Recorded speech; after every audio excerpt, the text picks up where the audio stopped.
इसके बाद है ट्रैफिक स्टडीज। ट्रैफिक स्टडीज में सबसे पहली चीज आती है ट्रैफिक वॉल्यूम स्टडीज।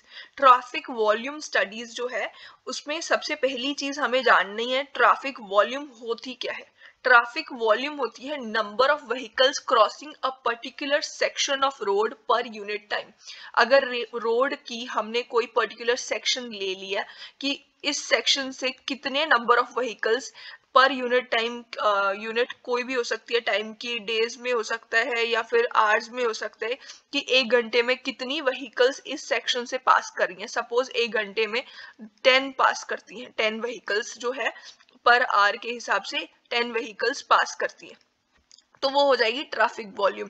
फिर आती है ट्रैफिक कैपेसिटी। ट्रैफिक कैपेसिटी क्या है, एक रोड की कितनी कैपेसिटी है, ठीक है। इससे ही आपको समझ जाना चाहिए कि maximum number of vehicles in a lane or a road that can pass a given point in unit time. किसी यूनिट टाइम में, यूनिट कोई भी हो सकती है टाइम की, डेज हो सकती है, आवर्स हो सकती है, ठीक है। अगर एक घंटे में कितनी व्हीकल्स मैक्सिमम पास कर सकती है, कितनी पास कर रही है, 10 पास कर रही है, सपोज इसमें 80 व्हीकल्स जो है मैक्सिमम पास कर सकती हैं पर आवर के हिसाब से, तो वो हो जाएगी कैपेसिटी, ट्रैफिक कैपेसिटी। और ये 10 आवर जो व्हीकल्स पर आवर है ये हो जाएगी ट्रैफिक वॉल्यूम, ठीक है। कैपेसिटी मैक्सिमम कितनी पास कर सकती है, अब ये समझ आ गया होगा दोनों आपको, ठीक है। अब जो एक डेवलपिंग कंट्री होती है उसमें मिक्स्ड ट्रैफिक फ्लो होती है, मतलब एक ही रोड पे बड़ी बड़ी गाड़ियां भी चलेंगी, ट्रक्स वगैरह भी चलेंगी, कार्स भी इसी रोड पे चल रही हैं, और जो हमारे पास साइकिल्स होंगी, साइकिल ट्रैक उसके लिए अलग होते हैं, बट कई बार साइकिल्स भी इसी में चल रही होती है अगर साइकिल ट्रैक होगा नहीं अगर, तो ठीक है। तो उस हिसाब से क्या होगा कि ये जो मतलब हमें इसको रोड्स को बाकी डेवलप्ड कंट्रीज में ये सब सेपरेट होता है, ठीक है। हैवी व्हीकल्स के लिए अलग से एक रोड बना के रखा होता है और दूसरी जो व्हीकल्स होती हैं, कार्स या फिर बाकी जो होती हैं उनके लिए अलग जो पेवमेंट सर्फेसेस बना के रखे होते हैं, ठीक है, अलग रोड होते हैं। तो डेवलपिंग कंट्री के हिसाब से हमें जो है अब एक हर एक व्हीकल जो है उसका वेट अलग होगा, उसके अलग अलग मतलब हमारे पास ऐसे होगा कि उसकी हाइट अलग, डायमेंशंस अलग, सारी की सारी। तो हम क्या करेंगे, एक्सप्रेस करेंगे total traffic flow on a road per unit time by converting the flow of different vehicle classes into standard vehicle type.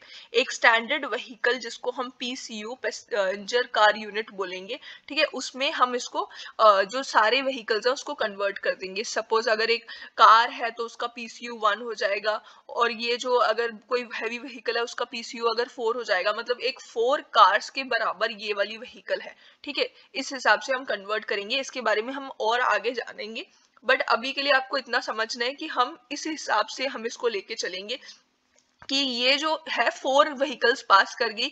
इसकी अगर हिसाब से देखें कि कार अगर कोई जाती है, सपोज कोई कार जा रही है, तो कार के हिसाब से हम 1 चलेगी और ये 4 चलेगी, और ऐसे ऐड करके हम बता सकते हैं कि कितनी व्हीकल एक क्रॉस सेक्शन से पास करी है, ठीक है। और इसको ज्यादातर एक्सेल्स में देखा जाता है कि कितने एक्सेल पास करें, मतलब ये जो एक अगर जो बस है, ये मैंने दिखाया यहाँ से दोनों टायर्स जो हैं, ये दोनों टायर्स होंगे, इसकी इधर वाली साइड कोई टायर होंगे ना दूसरे वाली, ठीक है। तो ये जो है टायर्स जो होंगे, एक टायर को हम एक एक्सेल बोलेंगे, ठीक है। दो मतलब दो टायर्स से जो पहला वाला पोर्शन होगा इसको हम एक्सेल बोलेंगे, और इसको भी ये फ्रंट एक्सेल होगा और ये रेयर एक्सेल होगा, ठीक है। तो इसको आपको ध्यान में रखना है, तो एक्सेल्स के हिसाब से जो है कैलकुलेट करा जाती है ट्रैफिक वॉल्यूम स्टडीज में, ठीक है।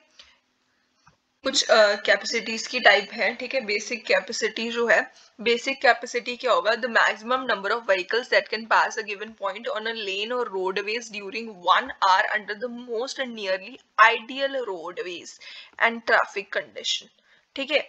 आइडियल रोडवेज या ट्रैफिक कंडीशन मतलब आइडियल कौन सी होगी, आइडियल वो होगी जिसमें मतलब कि सारी व्हीकल्स जो होंगी वो डिजाइन स्पीड के हिसाब से चल रही है। जैसे कि कोई भी व्हीकल जो है वो स्लो नहीं है, अगर डिजाइन स्पीड 80 है, नेशनल हाईवे पे है सपोज, तो डिजाइन स्पीड 80 है, तो सारी की सारी 80 से चल रही है, कोई 60 नहीं चल रही है, कोई 50 किलोमीटर पर आवर के हिसाब से नहीं चल रही है, ठीक है। तो सारी व्हीकल डिजाइन स्पीड से चलेगी, तो वो एक आइडियल कंडीशन होगी जिसमें ट्रैफिक जाम होने के चांसेस सबसे कम होंगे, तो ये हो जाएगी बेसिक कैपेसिटी, ठीक है। उसके बाद है पॉसिबल कैपेसिटी, वो कौन सी होगी, maximum number of vehicles which can pass a given point on a lane or highway 1 hour condition में, और प्रिवेलिंग रोडवेज जो ट्रैफिक कंडीशन है, प्रिवेलिंग कंडीशन है, उसके हिसाब से जो कंडीशन होगी उसके हिसाब से पॉसिबल कैपेसिटी वो होगी। प्रिवेलिंग कंडीशन कौन सी होगी कि जैसे नॉर्मल कंडीशन जो होती है, मतलब जिसमें हर एक व्हीकल जो है अपने अपने हिसाब से चल रही है, कोई 80 किलोमीटर पर आवर के हिसाब से चल रही है, कोई 60 के हिसाब से चल रही है, कोई 70 के, कोई 50 भी चल रही है, अपनी मर्जी से सब चल रही है, तो उसको बोली जाएगी प्रिवेलिंग या फिर पॉसिबल कैपेसिटी जो होगी, ठीक है, जो प्रिवेलिंग रोडवेज की कंडीशन के हिसाब से चल रही होगी। ठीक है, इसका मतलब क्या है कि प्रिवेलिंग वाली के हिसाब से जो चल रही होगी पॉसिबल कैपेसिटी जो होगी, पॉसिबल कैपेसिटी बेसिक कैपेसिटी से कम होगी, मतलब इसमें कम व्हीकल्स जो होंगी एक यूनिट टाइम में पास कर पाएंगी एक रोड के पर्टिकुलर सेक्शन को। ठीक है, तो मतलब कि possible capacity of the highway will always be lower than the basic capacity under the prevailing condition. ठीक है, ये हो जाएगी पॉसिबल कैपेसिटी। उसके बाद आती है practical capacity. Practical capacity is the maximum number of vehicles that can pass a given point on a lane or road during 1 hour without traffic jam, मतलब विदाउट ट्रैफिक डेंसिटी, मतलब traffic jam होगा ही नहीं, मतलब traffic जाम नहीं है, तो उस टाइम पे जो हमारे पास जो कैपेसिटी आएगी उसको बोलेंगे हम प्रैक्टिकल कैपेसिटी। अब ट्रैफिक वॉल्यूम को काउंट किस किस तरीके से करा जा सकता है। एक तो मैनुअली काउंट करा जा सकता है कि कोई इंसान एक जगह पर्टिकुलर सेक्शन पे खड़े हो जाए और वो काउंट करे, ठीक है, कि कौन सी व्हीकल्स पास कर रही हैं, कितनी नंबर ऑफ, और नोट डाउन करके रखे कि कितनी नंबर ऑफ व्हीकल्स पास कर रही हैं। ठीक है, तो वो हो जाएगा कि ये मैनुअल तरीके से काउंट करने के लिए कोई इंसान यहाँ पे खड़ा हुआ है। ठीक है, ये वो हो जाएगा। इसमें क्या होगा कि कौन सी व्हीकल एग्जैक्टली पास कर रही है, लाइक हैवी व्हीकल है या फिर एक जो है कार है या उस कोई साइकिल वगैरह जो भी होगा, बाइक वगैरह होगी, ठीक है, उसके हिसाब से वो मतलब वो पता चल जाएगा मैनुअल काउंट्स में। ठीक है, लेकिन ये एक इंसान बैठ के काउंट करता रहे 1 घंटे के हिसाब से, तो चलो फिर भी 1 घंटा कोई बैठ के काउंट करे, बट अगर 24 आवर्स या पर डे के हिसाब से काउंट करना हो तो वो बहुत मुश्किल हो जाता है। तो ऑटोमेटिकली जो होता है, मैकेनिकल काउंटर्स जो होती हैं वो भी होते हैं, जो कि उसमें क्या होता है, जो कि वर्क करती हैं जैसे कि इफेक्ट ऑफ इम्पल्स पे वर्क करते हैं on the pneumatic horse placed across the roadways. मतलब इसमें क्या होगा कि स्पेसिंग देखी जाएगी एक्सल की। एक एक्सल जैसे कि मैंने आपको समझाया कि एक व्हीकल जो है उसके जो दो आगे वाले जो टायर हैं, सपोज इसको मैंने थोड़ा इधर करके बताया, ये दो टायर जो होते हैं आगे वाले, ठीक है, तो इन ये जो है दोनों टायर्स को मिला के जो पोर्शन बनता है इसको बोलते हैं एक्सल। एक एक्सल है ये, ठीक है, तो एक्सेल्स को काउंट कर सकते हैं। ठीक है, ये एक्सेल को काउंट भी करना और साथ में इसकी जो स्पेसिंग है, जैसे एक इस तरीके से कुछ है, यहाँ से एक व्हीकल पास कर रही है, ठीक है, एक एक्सेल से पास करेगी और थोड़े सेकंड्स के बाद ये दूसरा वाला एक्सेल यहाँ से ऊपर से इसमें से निकलेगा। ठीक है, तो उसके बीच का स्पेस टाइम के हिसाब से कैलकुलेट हो जाएगा कि कितने स्पेस है इसके बीच में, और उसके हिसाब से पता चल जाएगा कि कौन सी व्हीकल है। ठीक है, इस तरीके से भी हो सकता है। तो ऑटोमेटिक और मैनुअल दो तरीके के काउंट्स हो सकते हैं। अब ट्रैफिक वॉल्यूम में जो ट्रैफिक वॉल्यूम स्टडीज है, पेडेस्ट्रियन वॉल्यूम काउंट्स अगर करे जाए, ठीक है, उसमें दो तरीके, बहुत सारी मतलब जो काउंट्स होते हैं, जैसे ट्रैफिक वॉल्यूम स्टडीज में इंटरसेक्शन पे जाके भी काउंटिंग करी जा सकती है, पेडेस्ट्रियन काउंट भी करा जा सकता है कि पैदल चलने वाले लोग कितने हैं। ठीक है, ये सारे काउंट्स कर सकते हैं। और पेडेस्ट्रियन काउंट करने से क्या फायदा होगा कि ये अगर साइड वॉक्स बनानी है उसका फायदा उससे पता चलेगा कि बनाने की जरूरत है कि नहीं। अगर एक जगह ऐसी है, कोई ऐसा रोड है जिसके साइड में बहुत सारे लोग चलते हैं, जिसकी वजह से जब उनको क्रॉस करना होगा तो बहुत दिक्कत आने लग जाएगी, या इस तरीके से जो चल रहे हैं वो रोड जो है वो कवर कर रहे होंगे, और अगर कोई है ही नहीं ऐसी जगह की जहाँ पे रोड पे ज्यादा लोग चल रहे हो और वहां पे हम साइड वॉक बना दें, है ना, तो अगर वहां पे साइड वॉक बनाओगे तो वो यूजफुल नहीं होगा। तो यही अगर पेडेस्ट्रियन काउंट किसी ने करा हो, प्रॉपरली करवाया हो, तो उससे पता चल जाएगा कि पेडेस्ट्रियन काउंट के बाद पता चल जाएगा कि साइड वॉक्स जो है वो डिजाइन करने की जरूरत है कि नहीं है इस रोड को। ठीक है, वो हो जाएगा पेडेस्ट्रियन काउंट्स। और traffic volume studies at intersection से क्या होगा, for designing of different sets of signal timing. मतलब अगर एक जो है, सपोज ये एक इंटरसेक्शन है, ठीक है, यहाँ पे एक जो सिग्नल लगाया हुआ है और यहाँ पे बहुत ज्यादा हैवी ट्रैफिक होगा, तो उसके अकॉर्डिंग जो है इसकी ग्रीन की टाइमिंग सेट होती है। ठीक है, ग्रीन सिग्नल जो होगा उसकी टाइमिंग होगी, एम्बर होता है जो कि येलो होगा, ठीक है, और दूसरा एक और होता है रेड, है ना। तो ये जो टाइमिंग है ग्रीन, कितनी देर तक ग्रीन रहेगा और कितनी देर के बाद फिर से साइकिल स्टार्ट होगी, वो सब डिसाइड करने में traffic volume studies at intersection अगर हम करें तो उसकी हेल्प से हम ये सब चीजें डिसाइड कर सकते हैं। इसके बाद है presentation of traffic volume data. Traffic volume data को किस तरीके से प्रेजेंट करा जा सकता है। इसको प्रेजेंट करने के लिए हम इसको एनुअल एवरेज डेली ट्रैफिक के हिसाब से प्रेजेंट कर सकते हैं। ठीक है, प्रेजेंटेशन में क्या होगा कि हम इसको साल में जो कितना ट्रैफिक जा रहा है उसके हिसाब से भी कर सकते हैं। एनुअल आपको पता है ना कि ईयरली होता है, मतलब इसमें इसका फॉर्मूला क्या हो जाएगा, 365 डेज में कितना ट्रैफिक जा रहा है, number of vehicle crossing a particular cross section of road in 365 days. In unit time होता है ना ट्रैफिक कैपेसिटी, तो डिवाइड कर देंगे टू 365 डेज से इसको। ठीक है, तो हो जाएगा एनुअल एवरेज डेली ट्रैफिक। इसको हम शॉर्ट फॉर्म में AADT भी बोल सकते हैं। और जैसे एवरेज डेली ट्रैफिक भी होता है जिसको शॉर्ट फॉर्म में ADT बोल देते हैं।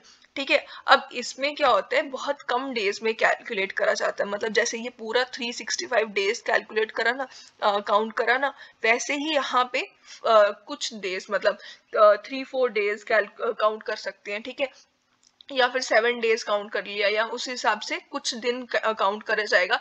तो जितने नंबर ऑफ डेज काउंट करा जाएगा, number of vehicle crossing in an days, ठीक है, डिवाइडेड बाय एन डेज, जितने डेज काउंट करा डिवाइडेड बाय उतना डेज, वो हो जाएगा एवरेज डेली ट्रैफिक। ठीक है, ये कुछ कम डेज होते हैं। ठीक है, जैसे एनुअल में बहुत ज्यादा होते हैं, इसमें थोड़े कम होते हैं। अब एक AAWDT भी होता है, annual average week days traffic भी होता है। ठीक है, अब आप ये बता सकते हो, वीक आपको पता ही होगा कि वीक डेज कौन से होते हैं, जो 5 डेज होते हैं स्टार्टिंग के वीक के, जिसमें ज्यादातर जिसमें काम होता है, बाकी 2 दिन सैटरडे संडे ऑफ रहता है, इसलिए वो वीकेंड बोला जाएगा और उसको बाकी को वीक डेज बोलते हैं, ये पता ही होगा आपको। तो वीक डेज के हिसाब से यहाँ पे हमें 5 से मल्टीप्लाई करना होगा, जो हमारे एक ईयर में जितने वीक्स होंगे, सपोज 52 अगर वीक्स है तो उसको हमें 5 से मल्टीप्लाई करके इस तरीके से फॉर्मूला में हम कैलकुलेट कर सकते हैं। उसके बाद आता है peak hour factor. Peak hour factor क्या होता है, peak hour volume upon peak hour flow. कितनी मतलब जो पीक आर कौन सा होगा, पीक आपको नाम से ही पता चल रहा है कि जिस आर में बहुत ज्यादा ट्रैफिक होगा, मतलब इतना हाई ट्रैफिक है, बहुत ही ज्यादा ट्रैफिक है। ठीक है, तो वो हो जाएगा पीक आर, जिस घंटे में बहुत ज्यादा ट्रैफिक होगा उस घंटे में जो वॉल्यूम होगी, मतलब ट्रैफिक वॉल्यूम होगी divided by peak hour flow. ठीक है, वो हो जाएगा peak hour factor. Peak hour factor कैसे निकालना होता है, अगर हमारे पास सपोज हमें क्या करना है कि एक पीक आर है, सपोज हमें 7 to 8 जो है, 7 to 8 जो है बोल दिया हुआ है कि 7 to 8 AM जो है, यहाँ पे इस टाइम पे सबसे ज्यादा व्हीकल्स पास कर रही हैं। या फिर हम जैसे जनरली होता है 10 बजे के करीब जो है सारी गाड़ियां निकल रही होती है ना, तो 9 to 10 सपोज लिख देते हैं हम। ठीक है, AM पे बहुत ज्यादा ट्रैफिक हो गया। अब इसको हम डिवाइड करेंगे अलग अलग, मतलब 5 अगर हमें पीक आर फैक्टर निकालना है 5 मिनट्स का। ठीक है, अलग अलग उसके लिए निकालेंगे। अगर 5 मिनट्स का या 30 मिनट्स का निकालना है, उस हिसाब से डिवाइड कर देंगे, या 5 मिनट्स का निकालना है अगर। ठीक है, तो हम क्या करेंगे, इसको 9 to 9 5905, ठीक है, 9 से 9-5 तक का निकाल देंगे। फिर 9-5 to 9-10 to 9-5 to 9-10, ठीक है, इस तरीके से लिखेंगे। और इतने टाइम में कितनी व्हीकल्स पास कर रही हैं, सपोज यहाँ पे 10 करती हैं, यहाँ पे 5 करती हैं, 9-10 टू यहाँ पे 9-15 हो जाएगा। इस हिसाब से पूरा का पूरा आएगा। और फिर हमने क्या करना है, पीक आर वॉल्यूम में क्या करना है, जो टोटल यहाँ पे जितनी व्हीकल्स पास करी हैं टोटल, ठीक है, सपोज n व्हीकल्स पास करी हैं तो टोटल लिख देनी है। और जिसके लिए निकाल रहे हैं, अगर पीक आर हम 5 के लिए निकाल रहे हैं तो जितने मिनट के लिए निकाल रहे हैं उसको हम डिवाइड कर देंगे 60 से। 60 अपॉन, अगर 5 मिनट्स है तो यहाँ पे 5 से डिवाइड कर दिया, मल्टीप्लाइड बाय। अब इनमें से जो 5 निकाले ना, इसमें से जो मैक्सिमम होगा, सपोज ये वाले में 30 पास कर रही हैं व्हीकल्स, ये वाले 5 मिनट में 30 व्हीकल्स पास करी, तो इनमें से जो सबसे ज्यादा मैक्सिमम होगा ना, तो पीक आर फ्लो, ठीक है, ये हो जाएगा यहाँ पे 30। सपोज बाकी सारे जो है इसमें से जो बाकी जितने भी 5 मिनट्स वाले हैं उसमें सपोज कम ही पास कर रही है, तो यहाँ पे 10 हो गया, 20 हो गया या 5 हो गया, इस तरीके से हो गया, और ये सबसे ज्यादा मैक्सिमम है, तो मैक्सिमम वाला यहाँ लिख देना है। इस तरीके से हमारा निकल जाएगा पीक आर फैक्टर। ठीक है, ये हो जाएगा हमारा पीक आर फैक्टर 5 मिनट के लिए। इसके रिप्रेजेंटेशन के कुछ और मेथड्स हो सकते हैं, जैसे कि ट्रेंड चार्ट्स जो होते हैं। ट्रेंड चार्ट्स में क्या होता है, वॉल्यूम ट्रेंड्स का पता करते हैं कि ट्रैफिक वॉल्यूम किस हिसाब से, मतलब एक जगह से दूसरी जगह जो है ट्रैफिक वॉल्यूम का क्या ट्रेंड है एक पर्टिकुलर रोड पे, to estimate the rate of growth, कैसे ग्रोथ जो है वो हो रही है ट्रैफिक की, and for planning future expansion, अगर रोड में थोड़ा उसको एक्सपैंड करना है, 2 लेन से 4 लेन बनाना है या कुछ इस तरीके से, तो उसके लिए ट्रेंड चार्ट्स की जो है मदद ली जा सकती है। फिर आते हैं variation charts. Variation charts show करते हैं, आर्ली भी हो सकते हैं ये variation charts, daily variation charts भी हो सकते हैं। एक दिन में जो होगा चार्ट बनाया होगा, अगर उसमें किस हिसाब से 1 घंटे में जो चेंजेस आ रहे हैं, जैसे आर्ली में मैंने आपको बताया था कि 5 मिनट के हिसाब से हम कैलकुलेट कर सकते हैं, उस हिसाब से वेरिएशन चार्ट्स जो आर्ली भी हो सकते हैं, डेली भी हो सकते हैं, सीजनल भी हो सकते हैं, कि एक सीजन में कौन से सीजन में ज्यादा जो है ट्रैफिक आ रहा है, या उस हिसाब से भी हम कर सकते हैं, वेरिएशन चार्ट्स बना सकते हैं, जो कि डिसाइड करेंगे facilities and regulations needed during peak traffic period. Peak traffic period में क्या क्या फैसिलिटीज की जरूरत है, या कितने क्या क्या रेगुलेशन के लिए क्या क्या साइंस वगैरह लगाने की जरूरत है, क्या क्या चीजें चाहिए, वो हम डिसाइड कर सकते हैं वेरिएशन चार्ट के हिसाब से। फिर आता है traffic flow maps. Traffic flow maps में क्या होता है, ट्रैफिक फ्लो मैप्स होते हैं to it helps to find the traffic volume distribution along the existing road. मतलब कि एक जो ट्रैफिक वॉल्यूम किस तरीके से डिस्ट्रीब्यूटेड है एक पर्टिकुलर रोड पे, एट अ ग्लेंस हमें पता चल जाएगा। मतलब एक पर्टिकुलर रोड है अगर हमारे पास, तो एक साइड से ज्यादा ट्रैफिक आ रहा है, दूसरी साइड से कम आ रहा है, या किस हिसाब से ट्रैफिक वॉल्यूम जो है वो डिस्ट्रीब्यूटेड है, वो हमें पता चलेगी ट्रैफिक फ्लो मैप से। ठीक है, एक रोड पे देखते ही पता चल जाएगी। ठीक है, फिर उसके बाद volume flow diagram. Volume flow diagram जो है एट इंटरसेक्शन अगर बनाई जाती है, तो उसमें क्या होता है, ये शो करती है details of crossing and turning, crossing and turning traffic, ये शो करती है वॉल्यूम फ्लो डायग्राम्स। ठीक है, data needed for intersection design. अब इंटरसेक्शन के डिजाइन के लिए जो ये डाटा है बहुत ज्यादा हेल्पफुल होगा, कि जो क्रॉसिंग जो होगी व्हीकल्स, और जो टर्निंग होगी, जैसे कि कोई व्हीकल है राइट टर्निंग हो सकती है, मतलब राइट टर्निंग हो सकती है, यहाँ से व्हीकल जा रही है और वो राइट टर्न लेती है, तो उस हिसाब से अगर राइट टर्निंग ज्यादा है या लेफ्ट टर्निंग ज्यादा है, उस हिसाब से वो सारी चीजें जो है इसमें से वॉल्यूम फ्लो डायग्राम से हमें पता चल सकती हैं। उसके हिसाब से हम इंटरसेक्शन डिजाइन करेंगे और वो हमें हेल्पफुल होगा। डिजाइन आर्ली ट्रैफिक वॉल्यूम जो है 30th hourly traffic volume Indian conditions के हिसाब से आईआरसी ने रेकमेंड करी है। ठीक है, इसका मतलब क्या है कि 29 डेज पे ग्रेटर ट्रैफिक होंगे, मतलब 30th आर्ली ट्रैफिक वॉल्यूम जो है वो ली गई है इंडिया की कंडीशंस के हिसाब से। 29 डेज जो होंगे, बाकी डेज में से 365 डेज में से सिर्फ और सिर्फ 29 डेज पे ग्रेटर ट्रैफिक होगा। मतलब कि अगर हम एक दिन का हिसाब से देखें, कि कोई एक पर्टिकुलर डे के हिसाब से देखें, तो कोई एक पीक आवर होगा ना, जिसमें सबसे ज्यादा ट्रैफिक होगा। ठीक है, इस पीक आवर में ट्रैफिक जाम लगने के चांसेस होंगे। ठीक है, जाम लगने के चांसेस होंगे, तो ये इस तरीके के डेज जो होंगे वो सिर्फ और सिर्फ 29 डेज होंगे जब ट्रैफिक जाम जो होगा वो लगने के चांसेस होंगे, और उस मतलब लग सकता है, क्योंकि कंडीशन क्या है कि 30th आर्ली वॉल्यूम के लिए डिजाइन करा गया है। तो बाकी अगर उससे ज्यादा ट्रैफिक हो जाता है तो ट्रैफिक जाम लगेगा। तो मतलब 29 डेज जो है ग्रेटर ट्रैफिक होगा, बाकी डेज के लिए जो है रोड को पेवमेंट को डिजाइन करा जाता है। इसके बाद आती है traffic speed studies. Traffic speed studies में दो चीजें होती है, एक तो होती है स्पॉट स्पीड स्टडी, एक होती है स्पीड एंड डिले स्टडी। ठीक है, हम सबसे पहले करेंगे स्पॉट स्पीड स्टडीज। ठीक है, और सबसे पहली चीज हमें जाननी चाहिए कि जो ट्रैफिक स्टडीज है, स्पीड स्टडीज है, वो क्यों करी जाती है। ट्रैफिक स्पीड स्टडीज करी जाती हैं यूजफुल होती हैं ताकि हम speed zone, signals, regulatory science और पासिंग जोन्स, वार्निंग जोन्स, ये सारी चीजें बना सकें। इसको बनाने में हमें हेल्प मिलती है ट्रैफिक स्पीड की स्टडी करने से। ठीक है, तो सबसे पहली कुछ कॉमन टर्म्स जो स्पीड से रिलेटेड हैं वो हम जान लेते हैं।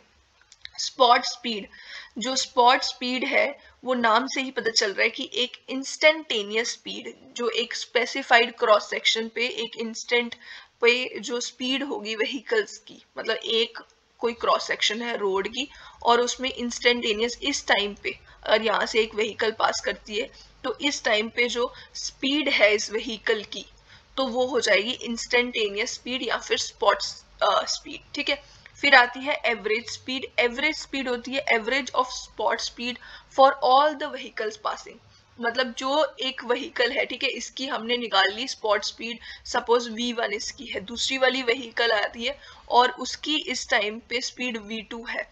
ठीक है, फिर तीसरी भी व्हीकल यहीं से पास करती है और उसकी इस टाइम पे v3 स्पीड है। तो मतलब इन तीनों की व्हीकल्स की जो सम होगा उसका हम अगर मीन निकाल देते हैं तो वो हमें मिल जाएगी average speed, average of the spot speed of all the vehicle passing. ठीक है, ये हो जाएगी एवरेज स्पीड। फिर रनिंग स्पीड, रनिंग स्पीड हो जाएगी the average speed maintained by the vehicle over a particular stretch, जो एक व्हीकल ने एक स्ट्रेच पे जो हमने निकालते हैं जनरली स्पीड, जैसे डिस्टेंस अपॉन टाइम में, कि अगर यहाँ से यहाँ तक का डिस्टेंस d है और कितना टाइम लगा इस व्हीकल को यहाँ से यहाँ पहुंचने में, कितना टाइम लग गया, सपोज ये t टाइम लगा, तो ये स्पीड जो मानी जाएगी स्पीड हो जाएगी डिस्टेंस पर यूनिट टाइम। तो इतनी जो स्पीड होगी इसको हम एवरेज स्पीड मान के चलते हैं।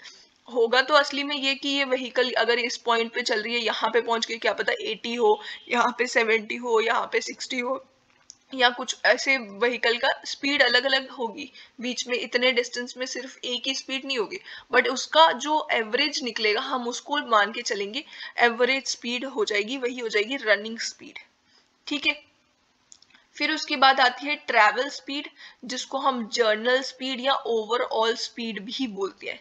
ये होती है effective speed of the travel, मतलब कि एक रूट में टोटल रूट जो होगी उसकी लेंथ कितनी है divided by total travel time, जो कि हमारा कितना ट्रैवल टाइम आया है टोटल। ठीक है, कितने टाइम में कितने रूट में मतलब डिस्टेंस ट्रैवल करा उसको कह देंगे ट्रैवल स्पीड। रनिंग स्पीड क्या थी कि average speed maintained by vehicle over a particular stretch, मतलब ऑलमोस्ट उसकी जो अपनी स्पीड जो थी उसके आसपास जो उसने मेंटेन करके रखी थी उसको हम रनिंग स्पीड बोल रहे थे। ट्रैवल स्पीड एक पूरी जर्नी कवर करी है उसने, ये डिस्टेंस तो हमने कोई पर्टिकुलर डिस्टेंस लिया ना, तो एक जर्नी जो उसने कवर करी है, मतलब एक जर्नी बहुत लंबी जो कोई जर्नी कवर करी है, कितने टाइम में करी है, उसके अकॉर्डिंग जो हम स्पीड निकालेंगे उसको हम ट्रैवल स्पीड बोलेंगे। Running speed short time period के लिए होगी। ठीक है, स्पॉट स्पीड को मेजर करा जा सकता है कुछ इक्विपमेंट से, जिसमें आएगा एक ग्राफिक रिकॉर्डर हो सकता है, electronic meter, photo electric meter. ठीक है, ये सारे इक्विपमेंट्स, या फिर रेडार स्पीड मीटर, एनोस्कोप जिसको मिरर बॉक्स भी बोलते हैं हम। ठीक है, ये सारे इक्विपमेंट्स की हेल्प से हम स्पॉट स्पीड को मेजर कर सकते हैं, जिसमें से सबसे ज्यादा इफेक्टिव होगा रेडार स्पीड मीटर। ठीक है, ये सबसे ज्यादा इफेक्टिव होता है। इसके बाद ये क्यूमुलेटिव स्पीड डिस्ट्रीब्यूशन का ग्राफ है। ठीक है, इस तरीके से फ्रीक्वेंसी और स्पीड, इसमें एक्स डायरेक्शन में स्पीड दिख रही है और यहाँ पे क्यूमुलेटिव फ्रीक्वेंसी की परसेंटेज। तो यहाँ पे हमें कुछ इंपॉर्टेंट स्पीड्स हैं जो कि याद रखनी है, जिसमें हम स्टार्ट करते हैं 98 परसेंटाइल स्पीड से। ठीक है, 98 परसेंटाइल स्पीड जिसको हम डिजाइन स्पीड बोलते हैं। ठीक है, ये हमें याद रखना, हमेशा 98 परसेंटाइल स्पीड को डिजाइन स्पीड बोलते हैं। ये वो स्पीड है जिससे एट लीस्ट इस स्पीड से इस स्पीड पे या फिर इससे कम स्पीड पे, मतलब कि अगर 98 परसेंटाइल स्पीड अगर हम इस ग्राफ से देखें तो यहाँ पे ये 98% है, तो ये आ रही है यहाँ पे, मतलब ये 75 से थोड़ा सा ज्यादा, अगर हम इसको 98 परसेंटाइल स्पीड को हम मान लेते हैं कि ये होगी 79।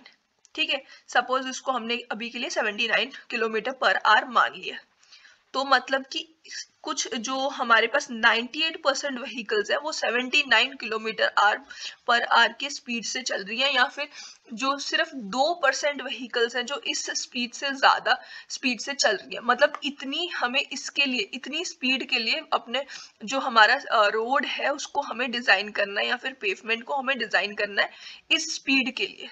85 परसेंटाइल स्पीड, जिसको हम 80 अपर सेफ स्पीड भी बोलते हैं, ठीक है। मतलब कि इससे 85% व्हीकल्स जो है वो इस स्पीड से चल रहे होंगे, या फिर इसकी कम की स्पीड से चल रहे होंगे, ठीक है। तो इसको हम अपर सेफ स्पीड बोलेंगे।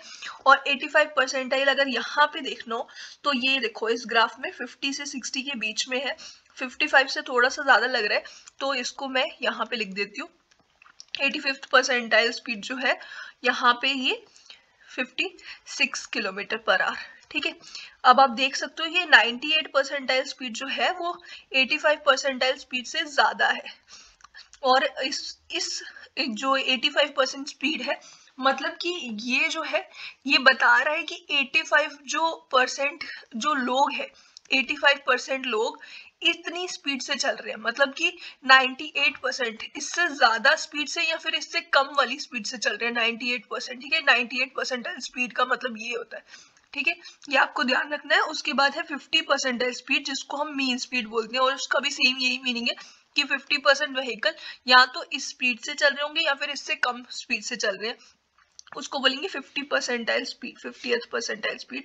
फिर उसके बाद 15 परसेंटाइल स्पीड, जिसको लोअर सेफ स्पीड बोला जाता है, कि 15% इस स्पीड से या फिर इसकी कम की स्पीड से, जो कि यहाँ पे अगर हम 28 ले ले तो इतनी स्पीड से चल रहे होंगे, ठीक है।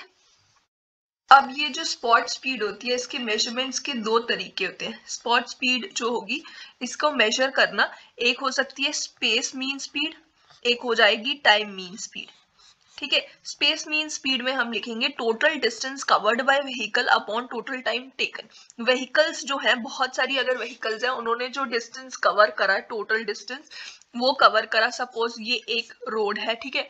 अगर हम कोई बहुत लंबा डिस्टेंस है, डी डिस्टेंस, बट मैं यहाँ इसको इस दो सेक्शंस के बीच का डिस्टेंस मान के चल रही हूँ, यहाँ से यहाँ तक डिस्टेंस एक कवर करा बहुत सारी व्हीकल्स ने, ठीक है। अलग अलग स्पीड से इन्होंने कवर करा, ठीक है। और ये बहुत सारी व्हीकल्स है, ये जो सर्कुलर फॉर्म में मैंने दिखाई है ये व्हीकल्स है, ठीक है। तो इन्होंने ये डी डिस्टेंस कवर करा, total distance covered by vehicle. अगर ये डी डिस्टेंस बहुत सारी व्हीकल्स है उन्होंने कवर करा है, तो हम इसको किस तरीके से लिखेंगे, यहाँ पे हमारे पास सपोज जो व्हीकल्स है n नंबर ऑफ व्हीकल्स है, ठीक है। तो हम मानेंगे यहाँ पे d plus D plus D, इस तरीके से इसको कितने टाइम्स लिखेंगे, n टाइम्स, ठीक है। ये हो जाएगा कितना होगा, total distance covered by vehicles n times लिख दिया d को, ठीक है। तो फिर उसके बाद हम इसको डिवाइड करेंगे टोटल टाइम टेकन से, डिस्टेंस अपॉन टाइम ही तो स्पीड का फॉर्मूला होता है। तो यहाँ पे टाइम जो है उसको हम किस तरीके से लिखेंगे, टाइम को हम लिखेंगे डिस्टेंस पर यूनिट स्पीड। जो स्पीड है हर एक व्हीकल की स्पीड डिस्टेंस जो अलग है, बट डिस्टेंस उसने एक ही कवर करा हुआ, ये डी डिस्टेंस कवर करा हुआ, कैपिटल डी मैंने लिख दिया यहाँ पे, ये स्मॉल डी डिस्टेंस इसने कवर करा हुआ इन सारी व्हीकल्स ने अलग अलग स्पीड से। तो हम टाइम को लिख सकते हैं डिस्टेंस पर यूनिट स्पीड। तो v1 स्पीड सपोज एक व्हीकल की है, दूसरी वाली व्हीकल की v2 है, इस तरीके से। फिर उसके बाद v3 है, इस तरीके से ये सारी व्हीकल्स जो है यहाँ पे आ जाएगा d अपॉन vn लिख देंगे, ठीक है, लास्ट में। तो ये इस तरीके से आ जाएगा। अगर हम इसमें से देखें कि d जो है वो कॉमन निकल सकता है ऊपर से भी और नीचे से, तो यहाँ पे मैंने d कॉमन निकाल दिया, और ये n टाइम्स है, इसके साथ 1 1 1 1 n टाइम्स आ जाएगा, तो यहाँ पे हम डायरेक्ट n लिख सकते हैं, ठीक है। यहाँ पे भी d अगर मैं कॉमन निकाल दूं तो 1 upon v1 plus 1 upon v2, इस तरीके से हम लिख सकते हैं इसको। तो ये आ जाएगा d कैंसिल हो जाएगा, ये हो जाएगा n upon 1 upon v1 plus 1 upon v2 plus till so on 1 upon vn, ठीक है। ये आ जाएगा हमारे पास स्पेस मीन स्पीड का फॉर्मूला। टाइम मीन स्पीड क्या होगी, speed of different vehicles at a particular time, एक पर्टिकुलर टाइम पे। जैसे ये था अलग जो डिस्टेंस, एक अलग अलग व्हीकल्स ने एक डिस्टेंस कवर करा हुआ था। अब एक पर्टिकुलर टाइम पे जो अलग अलग व्हीकल्स की स्पीड थी, ठीक है, एक सपोज ये कोई टाइम है t is equals to t1 कुछ टाइम है, इस टाइम पे क्या स्पीड थी अलग अलग व्हीकल्स की, ठीक है। तो वो हो जाएगा v1 प्लस v2, सपोज कोई अलग अलग स्पीड्स हैं v3 plus till so on vn, ठीक है, divided by total number of vehicles, कितनी व्हीकल्स थी उस टाइम पे, कितनी व्हीकल्स का जो है हम ले रहे हैं स्पीड, तो यहाँ पे n व्हीकल्स है तो n से हमने डिवाइड कर दिया इसको, तो ये हो जाएगा हमारे पास फॉर्मूला टाइम मीन स्पीड का। ये है स्पेस मीन स्पीड का और ये है टाइम मीन स्पीड का। अब आप देख सकते हो कि ये फॉर्मूला जो है ये एक अर्थमेटिक मीन का फॉर्मूला है, अरिथमेटिक मीन का फॉर्मूला, और ये जो है ये हमारे पास हार्मोनिक मीन का फॉर्मूला बनता है, ठीक है, ये 1/vn है, ठीक है। तो ये हार्मोनिक मीन का फॉर्मूला होता है और हमेशा आपको याद रखना है कि अर्थमेटिक मीन जो है वो हार्मोनिक मीन से ग्रेटर होता है। इसका मतलब क्या हुआ, इसका मतलब ये हुआ कि अर्थमेटिक मीन से जो स्पीड निकल रही है यानी कि टाइम मीन स्पीड जो है वो ग्रेटर है देन स्पेस मीन स्पीड, मतलब स्पेस मीन स्पीड से ये ज्यादा हो जाएगी, ठीक है। स्पीड एंड डिले स्टडीज हमें क्या क्या चीजें बताती हैं? It gives the particulars of running speed, fluctuations in speed, locations and durations of delay or stoppages, overall travel speed between two desired locations along a road है, ठीक है। एक स्पीड एक पर्टिकुलर रोड के अलोंग जो overall travel speed होगी वो भी बताते हैं। They also give the information such as the type of delay, किस टाइप का डिले है, लोकेशन कौन सी है, causes of delay, duration and frequencies of such delay, ठीक है। ये सारी चीजें हमें पता चलती है स्पीड एंड डिले स्टडीज में। और speed and delay studies conduct कैसे करी जाती है? सबसे पहला मेथड जो कि सबसे इंपॉर्टेंट है वो है फ्लोटिंग कार या फिर राइडिंग चेक मेथड, इसको हम सबसे लास्ट में डिस्कस करेंगे। उसके बाद आता है लाइसेंस प्लेट और vehicle number method. Vehicle number और लाइसेंस प्लेट नाम से ही पता चल रहा है, इसमें दो ऑब्जर्वर्स रखे जाएंगे, एक एंट्रेंस पे और एक एग्जिट पे, ठीक है। ये पर्टिकुलर सेक्शन ऑफ रोड है कोई, ठीक है, इसमें एक एंट्रेंस पे ऑब्जर्वर होगा, एक होगा एग्जिट पे, और ये चेक करेगा ऑब्जर्वर जो होगा स्टॉप वॉच लेके, टाइम नोट करेगा और मतलब एक वॉइस रिकॉर्डिंग इक्विपमेंट्स इनके पास होंगे, ठीक है, जिसकी वजह से ये जिसकी हेल्प से नोट करेंगे कि किस टाइम पे एंट्रेंस हुई व्हीकल की, किस टाइम पे एग्जिट हुई, ठीक है। ये सब नोट करा जाएगा इस लाइसेंस प्लेट नंबर पे, और यहाँ पे व्हीकल नंबर और लाइसेंस प्लेट नंबर जो होगा वो नोट करा जाएगा, ठीक है।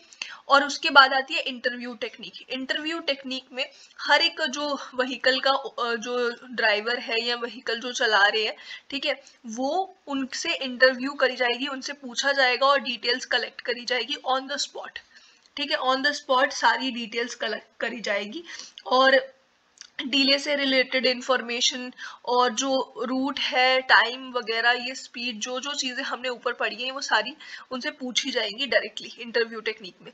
फिर उसके बाद एलिवेटेड ऑब्जर्वेशंस मेथड और एक फोटोग्राफिक टेक्निक है, ठीक है। फोटोग्राफिक टेक्निक में क्या करा जाता है, कैमरा एक होगा, ठीक है, एक जैसे यहाँ पे अगर हम देखें कि इस तरीके से कोई रोड है सपोज, ठीक है, एक पर्टिकुलर क्रॉस सेक्शन से यहाँ से कोई व्हीकल्स पास करती हैं और कोई एक जो कैमरा लेके कोई इंसान खड़ा है और वो कैमरा से फोटो क्लिक करते हैं, ठीक है। जब वो फोटो क्लिक कर रहा है ये वाली व्हीकल्स इस तरीके से, ये कुछ ब्लरी सी फोटो आएगी, है ना, तो उसके हिसाब से देखा जाएगा कि व्हीकल की स्पीड कितनी होगी, ठीक है, फोटो की हेल्प से। और अगर इसका सबसे बड़ा डिसएडवांटेज क्या होगा कि जो सबसे पास वाली व्हीकल होगी ना, उसकी स्पीड एस्टिमेशन जो होगी वो प्रॉपर होगी, बाकी उनकी थोड़ी उतनी सही एस्टिमेट नहीं करा जा सकेगा। वैसे ही एक वीडियो टेक्निक भी हो सकती है, ठीक है, ये आ जाएगा फोटोग्राफिक टेक्निक में। फिर उसके बाद एलिवेटेड ऑब्जर्वर, एक ऑब्जर्वर को एक ऐसी एलिवेशन पे रखा जाएगा यहाँ से वो बहुत सारे व्हीकल्स को, नंबर ऑफ व्हीकल्स को, एक बिल्डिंग के ऊपर हो सकते हैं, ठीक है, और वो वहां से बहुत सारे व्हीकल्स को देख सकता है और प्रॉपरली एक पर्टिकुलर सेक्शन ऑफ रोड पे देखेगा वो व्हीकल्स को और उसकी स्पीड और डिले से रिलेटेड जो है नोट डाउन करते जाएगा और उस चीज से मतलब स्पीड एंड डिले की स्टडी करेगा। Floating car method, floating car method में एक test vehicle is driven over a given route, कोई एक particular route of travel at approximately the average speed of the stream, जो स्ट्रीम जो होगी उसके साथ में जो व्हीकल्स चल रही होंगी उसी के जैसी स्पीड, उसके आसपास की स्पीड में, उसके एवरेज की स्पीड पे एक टेस्ट व्हीकल को ड्राइव करा जाएगा, thus trying to float with the traffic. मतलब ये क्या कर रहा है कि ये जो व्हीकल है वो इन जितनी भी व्हीकल्स है उनको जो है उनके साथ वो फ्लोट करने की कोशिश कर रहा है। मतलब ट्रैफिक इंजीनियरिंग में व्हीकल्स को जो ट्रैफिक होता है जिसको हम बोलते हैं, बहुत सारी गाड़ियां जो होंगी उनको ट्रैफिक को वाटर की तरह कंसिडर करा जाता है ना, तो वाटर की तरह कंसिडर करा जाता है, तो उसी हिसाब से इसको नाम दिया गया है फ्लोटिंग कार मेथड। मतलब ये जो व्हीकल होगी टेस्ट व्हीकल, ये फ्लोट करेगी इन व्हीकल्स के साथ, ठीक है। इन मिक्स्ड ट्रैफिक फ्लो, अगर मिक्स्ड ट्रैफिक फ्लो होगा, अलग अलग सबकी स्पीड होगी अलग अलग, ठीक है, तो उसमें क्या होगा, मोर नंबर ऑफ ऑब्जर्वर्स की जरूरत पड़ेगी, एक से ज्यादा observer will be required to count the number of vehicles of different classes, अलग अलग क्लासेस की व्हीकल्स। इवन अगर जो मिक्स ट्रैफिक में ये भी होगा, स्पीड भी अलग हो सकती है और बड़ी व्हीकल हैवी व्हीकल होगी, और मिक्स ट्रैफिक का मेन मीनिंग ये होगा कि हैवी व्हीकल्स और जो स्मॉलर व्हीकल्स होंगी जैसे कार होगी, बाइक वगैरह होगी, वो सब एक साथ एक ही रोड पे चल रहे हैं, उसको बोला जाएगा मिक्स ट्रैफिक, ठीक है। उसमें अलग अलग जो काउंटिंग्स होंगी वो रिक्वायर्ड होंगी, नंबर ऑफ व्हीकल्स की अलग अलग ऑब्जर्वर की जरूरत पड़ेगी। In this method the required details of speed and delay including location, duration and cause of delay are obtained during each test run. हर एक टेस्ट रन में ये सारी चीजें, लोकेशन, ड्यूरेशन और cause of delay find out करी जाती हैं। अब जो फ्लोटिंग कार मेथड है इस पे ये कुछ फॉर्मूलाज है और इस पे बेस्ड हम न्यूमेरिकल भी करेंगे। और इसमें क्या है कि जो टेस्ट व्हीकल जिसकी हम बात कर रहे थे उसको लेके जाया जाता है, ठीक है, उसकी ये नॉर्थ डायरेक्शन और ये साउथ डायरेक्शन, ठीक है। इस तरीके से एक स्ट्रीम ऑफ ट्रैफिक होगी, उसके साथ उसको मूव करवाया जाएगा। ये सपोज एक टेस्ट व्हीकल है, ठीक है, और उसके बाद स्पीड एंड डिले से रिलेटेड जो स्टडी है वो नोट डाउन करी जाएगी, और जो है एवरेज जो जर्नी टाइम है वो कैलकुलेट करा जाएगा, जिसको हम टी बार से डिनोट करेंगे, और ये मिनट्स में होगा for all the vehicles in the traffic stream in the direction of flow. जैसे ये टेस्ट व्हीकल जब नॉर्थ टू साउथ जा रही है, ठीक है, ये टेस्ट व्हीकल है, जब ये नॉर्थ टू साउथ जाएगी तो इसके साथ जितनी भी व्हीकल्स होंगी ये नोट डाउन करती जाएगी, उसकी स्पीड वगैरह और टाइमिंग, डिले वगैरह सब कुछ नोट करेगी, और उसमें ये टाइम जो है एवरेज टाइम कैलकुलेट करेगी, और एवरेज टाइम कैलकुलेट करने का ये फॉर्मूला है जो कि हमें याद रखना है। और ये फॉर्मूला में टी, डब्ल्यू, एन, वाई और क्यू क्या है हम ये डिस्कस कर लेते हैं। सबसे पहले तो क्यू जानना बहुत जरूरी है। क्यू मैंने आपको ट्रैफिक वॉल्यूम स्टडीज जब बताया था उसमें बताया था ट्रैफिक वॉल्यूम जो कि होता है number of vehicles crossing a particular section of road per unit time, जो जिसको हम क्यू से डिनोट करते हैं, ठीक है। तो क्यू है number of vehicles passing a particular cross section per unit time, और यहाँ पे टाइम की यूनिट मिनट्स में ली गई है, ठीक है, टाइम की यूनिट मिनट्स में ली जाएगी, ठीक है। इसके लिए भी क्यू के लिए सेपरेट फॉर्मूला है, ठीक है।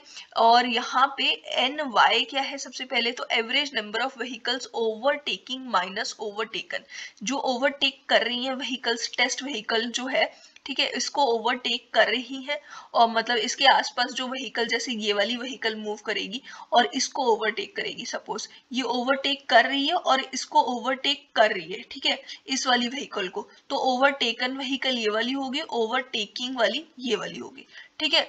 तो जो ओवरटेक कर रही होंगी उनकी total number of vehicles minus overtaken, ठीक है, वो हो जाएगा एन वाई। और एन ए क्या हो जाएगा, average number of vehicles during trip in the opposite direction. जब ये नॉर्थ साउथ में ट्रिप चल रही है टेस्ट व्हीकल की, तो इसके ऑपोजिट डायरेक्शन में कितनी व्हीकल्स है, ठीक है, उसको बोल दिया जाएगा जो साउथ नॉर्थ डायरेक्शन में जो होगी ट्रिप, वहां पे कितनी व्हीकल्स जा रही होंगी, ठीक है, उसका एवरेज नंबर ऑफ व्हीकल्स जो होंगी वो एन ए हो जाएगी। और टी डब्ल्यू क्या होगा, average journey time with the stream. इस स्ट्रीम के साथ जब नॉर्थ साउथ डायरेक्शन में ये जा रही है टेस्ट व्हीकल, तो जर्नी टाइम क्या है, एवरेज जर्नी टाइम, ठीक है, वो हो जाएगा क्यू स्ट्रीम में, हाँ वो हो जाएगा टी डब्ल्यू। और टी ए हो जाएगा average journey time during trip against the stream. Stream के अगेंस्ट में ड्यूरिंग द ट्रिप जो एवरेज जर्नी टाइम होगा उसको टी ए बोलेंगे, ठीक है, तो उसको बोल देंगे टी ए। और ये दो फॉर्मूलाज है। अब इसको बेटर अंडरस्टैंड करने के लिए ये दोनों फॉर्मूलाज को याद भी आपको हो जाएंगे और समझ भी आपको अच्छे से आ जाएंगे जब हम एक न्यूमेरिकल करेंगे, ठीक है। तो हमारे पास ये एक न्यूमेरिकल है, the consolidated data collected from the speed and delay study of floating car method on a stretch of urban road of length 3.5 km running north to south are given below. Determine the average value of volume की average value और journey speed और running speed of the traffic stream along each direction.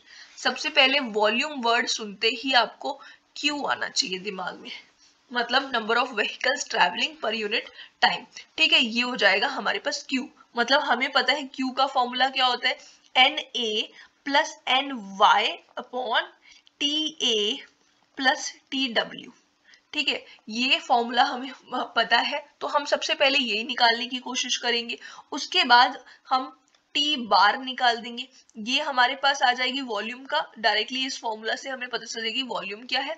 T bar जब हम निकालेंगे फिर उसके बाद हमारे पास लेंथ दी हुई है यानी कि डिस्टेंस दिया हुआ है, इससे हम स्पीड निकाल सकते हैं ना, और उसी से हम रनिंग स्पीड भी निकाल लेंगे। वो हम स्टेप बाय स्टेप समझेंगे क्या चीजें होंगी कैसे करनी है, ठीक है। उससे पहले सबसे पहले हम क्या करते हैं, हम ये जो डाटा हमें दिया हुआ है यहाँ पे ये जो डाटा दिया हुआ है इसमें ये नॉर्थ साउथ ट्रिप और साउथ नॉर्थ ट्रिप दोनों का अलग करके लिखेंगे, ठीक है।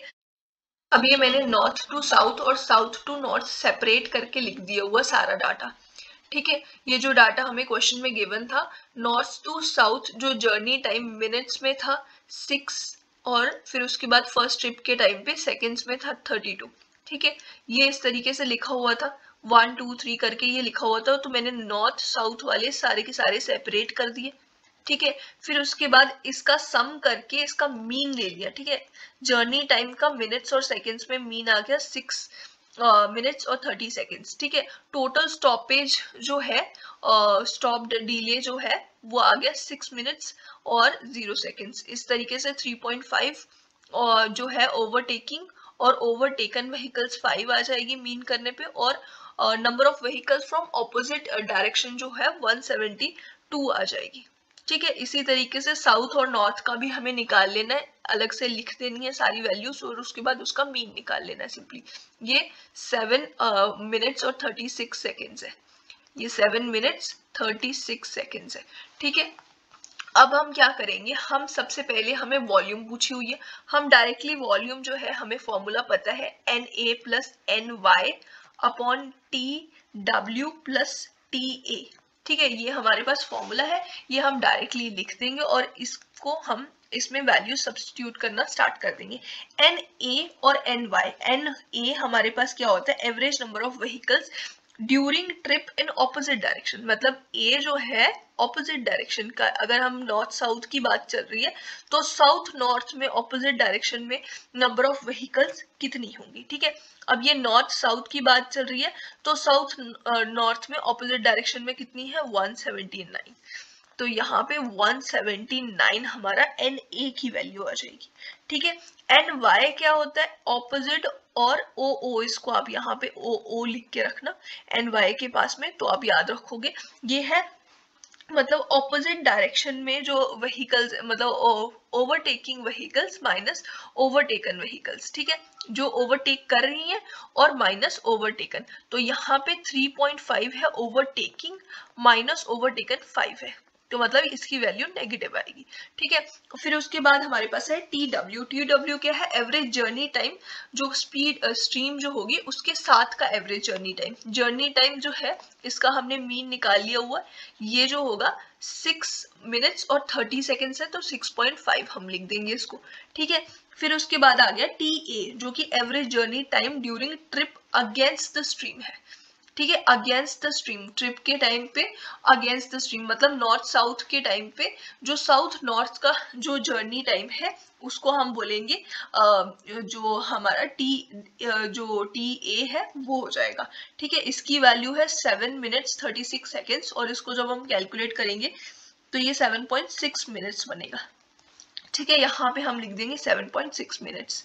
ठीक है, और इसको जब हम कैलकुलेट करेंगे तो इसकी वैल्यू आ जाएगी 179 प्लस माइनस 1.5, 3.5 माइनस 5 1.5 आ जाएगा। ठीक है, यहाँ पे आ जाएगा माइनस, इसको मैं लिख देती हूँ फिर से, माइनस 1.5।